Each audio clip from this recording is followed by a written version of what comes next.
Hi hello সবাইকে। তো আজকে মোটামুটি 1 বছর পর আমি একটা ভিডিও নিয়ে আসলাম। আমি রিসেন্টলি একটা বই পড়তেছিলাম, বইটার নাম হচ্ছে, খুবই ফেমাস বই, হয়তো তোমরা শুনে থাকবে, যে the subtle art of not giving a ফাক। হ্যাঁ, বইটায় অনেক অনেক ইম্পর্টেন্ট কথাবার্তা লেখা আছে। অনেক কিছু তোমরা জানো, অনেক কিছু হয়তো জানো না। তো আমার মনে হলো কি আমার একটা জিনিস নিয়ে কথা বলা উচিত। সেটা হচ্ছে, বইটাতে বলা আছে the importance of saying no. আমাদের অনেকের মধ্যে অনেক টেন্ডেন্সি থাকে যে আমরা প্রত্যেকটা ব্যাপারকে ইয়েস বলবো, প্রত্যেকটা ব্যাপারের সাথে আমরা কি এগ্রি করব।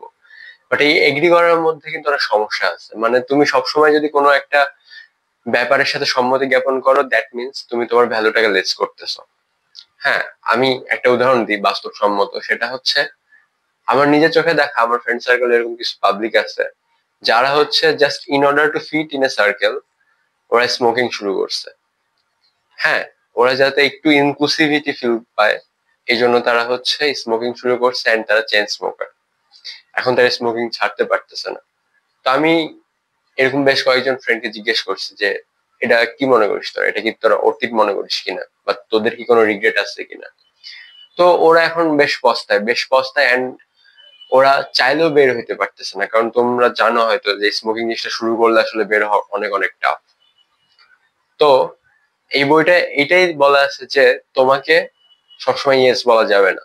তোমাকে জানতে হবে তোমার কোথায় নো বলা উচিত এন্ড কোথায় ইয়েস বলা উচিত। তো আমি হচ্ছে এই বইটা থেকে দুইটা লাইন কোট করতেছি। এই দুইটা লাইন হচ্ছে তোমার, when you say yes to something, that means you are saying no to something too. Every yes is also a no. অর্থাৎ তুমি যখন প্রত্যেকটা জিনিসকে হ্যাঁ বলতেছো, দ্যাট মিনস তুমি আসলে বেশ কিছু জিনিসকে নাও বলতেছো।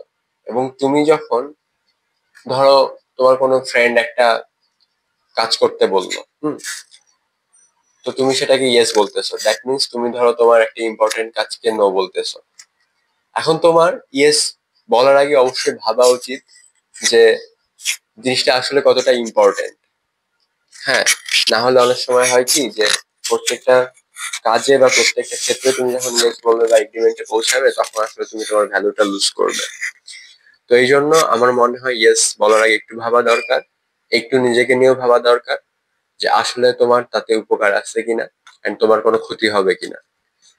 তো আমার মনে হয় যে এই যে এই ব্যাপারটাকে রপ্ত করতে পারলে, নো বলার যে অ্যাবিলিটিটা, এটাকে রপ্ত করতে পারলে জীবনের অনেক দিক থেকে অনেক কিছু অনেক ইজি হয়ে যায়।